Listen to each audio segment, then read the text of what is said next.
Welcome back to another episode of a Modern Man podcast presented to you by the Modern Podcast Network and the Modern HQ.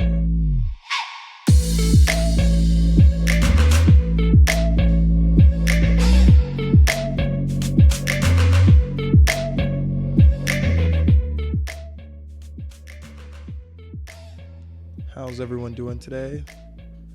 I want to thank you for tuning in. I know the podcast is coming out a day late today, a weird time, just because of scheduling things. Life happens, and we worked it out. But we're still getting out this week, and I wanted to share some thoughts and share some feelings and share some content with you all. So today we're talking about criticism in Black media, really stemming from the NABJ giving Stephen A. Smith the Thumbs Down Award. And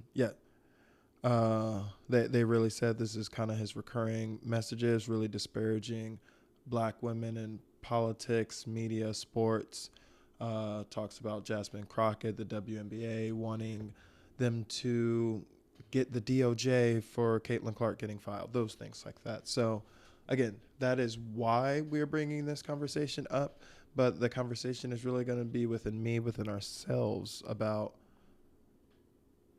seeing these Black public figures criticize our community, criticize one another, what it does to us, how it makes us feel, and how we should process that. So starting with that, how do I feel when Black public figures criticize other Black public figures through mainstream media?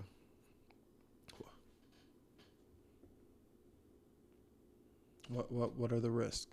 And with that, I don't mind it overall as long as there's nuance. As long as I see that the criticism of a Black public figure is met with still an appreciation of that culture and isn't stemming of kind of a messaging with undertones that the dominant, aka white community, perpetuates in this person. Unless you're not piggyback on that, if you're being authentic about the criticism, because I see nuances in who you constantly criticize, then it's accepted. If you are this pugnant, if you are this figure who makes a name off being Black, being a person of color, and only criticizing those people, I can't stand for that. I feel disgusted with it. It feels wrong because, yes, I believe all people deserve criticism, but me speaking specifically as a Black man, if I'm a Black man and I'm only criticizing Black men and women and that's my platform, come on, like that's just gross. And I would think the same thing if a queer person is specifically only making their name off calling out the queer community. It's like, okay, like if your name is only on criticizing,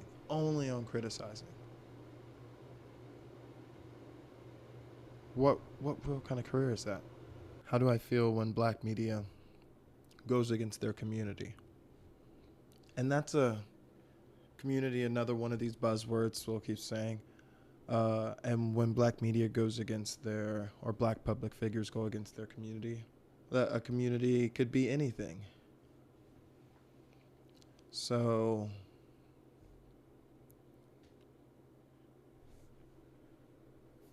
I think if we think situational, if we think of like big things going on, like right now, the Gary, Indiana, previous things of Flint, Michigan, of, I guess, Black Lives Matter, things like that. If we're talking about big sociocultural things, and when you see Black public figures specifically go against these things, really understanding why, I guess, and think about that, maybe Black MAGA, like when you see that, you're wondering why. What are you gaining from this? Whether it's extra followers, whether it's minimal clout, or there's some more money. I don't know. So yeah, when you see someone go against their community like that in these big overarching situational things, yeah, you're just wondering what are you trying to gain? But that's me coming from a self-interest point of view, under feeling like, we as humans are self-interested. Next, what was an instance that affected you seeing a black person, black public figure, going against another black public figure? And there's obviously several of these scenarios, but I think the one that really stuck with me was, if you remember, I think he's still alive. Gentleman was very much in the obesity category, and that's what was even more surprising of this. But Jason Whitlock, a sports commentator, and he would have like very thoughtful, nuanced writings and reporting, but then it was like just some specific black figures.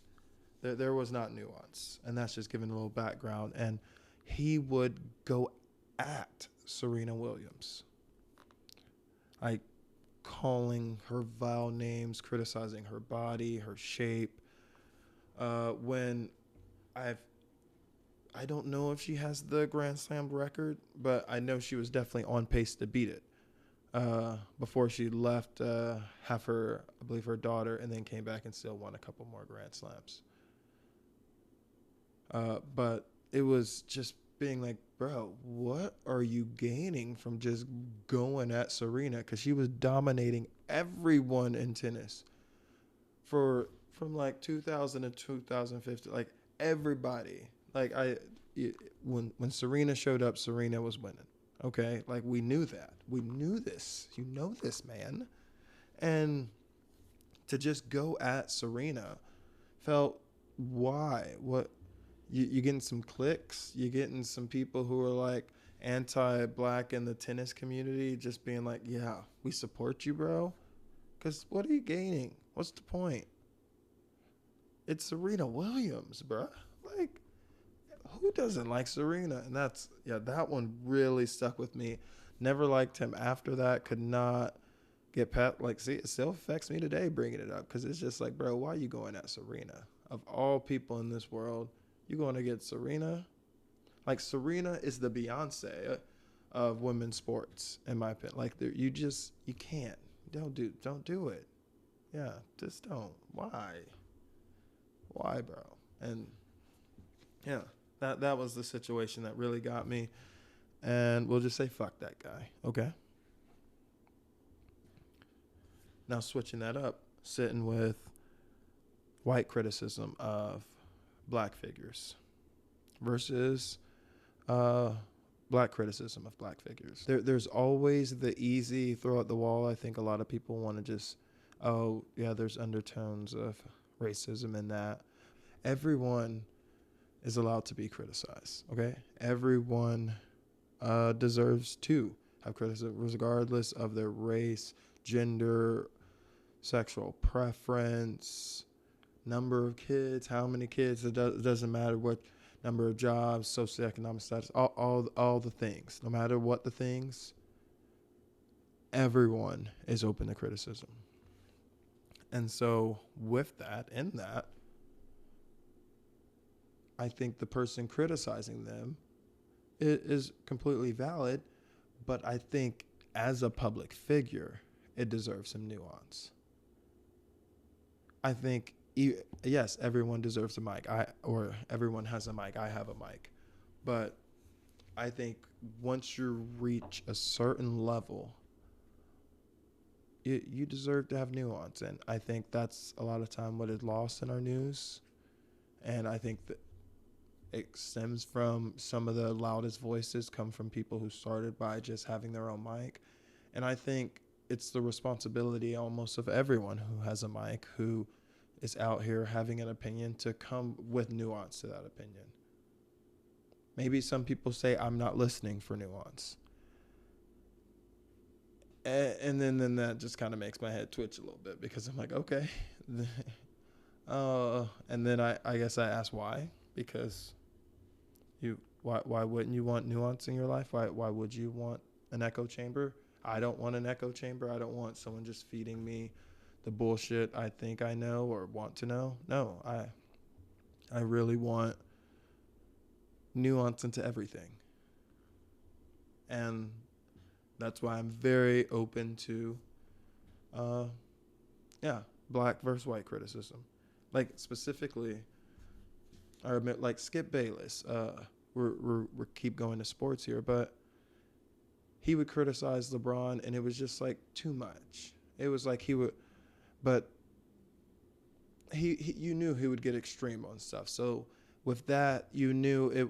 You didn't feel like the undertones of other people, because you knew, yes, he would provide nuance to other stuff, but then he would just have these fucking outlandish opinions, and he would just stick with them, and he would just ride them till the death of dawn, saying like Johnny Manziel is the greatest of all time. Those things, like you understanding, but like when people are perpetuating undertones of things and have a narrative that seems to consistently go through a same group of people, that is when criticism is not valid. And I think you have a responsibility for that. All right. Now personal criticism. Ugh. It's just like, on me. Yeah. Receiving criticism from a supervisor, black or white, does it matter? And how do we take it? How do I take it? And I think definitely in the past, it's been harder to take criticism, I think, regardless of who it is that is giving it to me. So I think it's more of a me thing and my ability to take criticism. And I think as I've gotten older, I've only been in situations where I value the people than giving me the criticism, giving me the feedback. And so it doesn't matter about the giver of the feedback or the criticism, because whether they're black or white, because I respect them, I respect their opinion. And so I will willingly accept their criticism.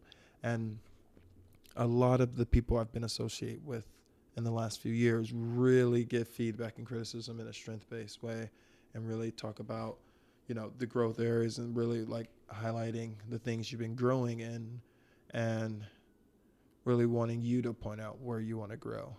Because I really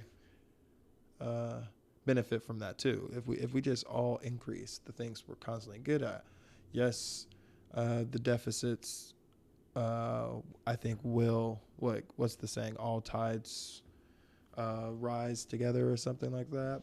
And so if your best assets are only increasing, then I think your deficits are going to increase in the process. And you're just going to have an awareness that, my deficit, this is like an extreme deficit. And if you're in this growth mindset, you're going to want that to increase. So that's, I guess how I deal with criticism now. And that's it for today's shorter podcast on criticism. Just wanted to get some content out there to be consistent, to get it to you this week. But I am still leaving you with critical thinking questions this week. So for this week's critical thinking, do you receive criticism differently depending on whether it comes from someone who shares your identity or not? And does that change whether it's in public or in private? So similar to that question I asked myself, but think about your friends, think about family. Do you receive criticism differently based on that person's identity, if you have a shared identity or not? And as well, do you receive that criticism differently in public or in private?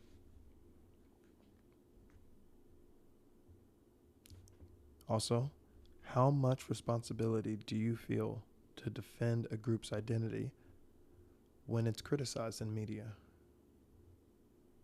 And where does that sense of responsibility come from? So think of all the different groups and identities that you identify with that are out there. Which one do you feel more drawn to defend? And where does this responsibility to defend that group come from? That's it. Shorter podcast for this week. Thank you for listening.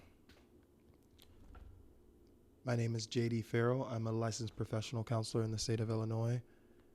And this is a Modern Man podcast presented to you by a Modern Podcast Network and the Modern HQ. Have a great week. I'll see you next week.